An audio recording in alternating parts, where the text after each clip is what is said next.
गरुडगमन तव चरणकमलमिह मनसि लसतु मम नित्यम्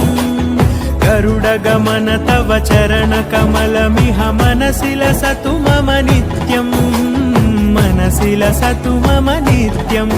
मम तापमपाकुरुदेव मम पापमपाकुरुदेव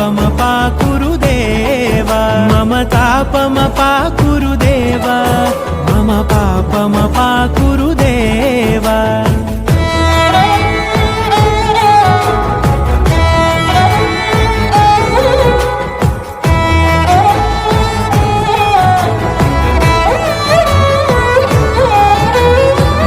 जनयन विधिन मुचिहरण मुख विबुध विनुत पद पद्मा जल जनयन विधिन मुचिहरण मुख विबुध विनुत पद पद्मा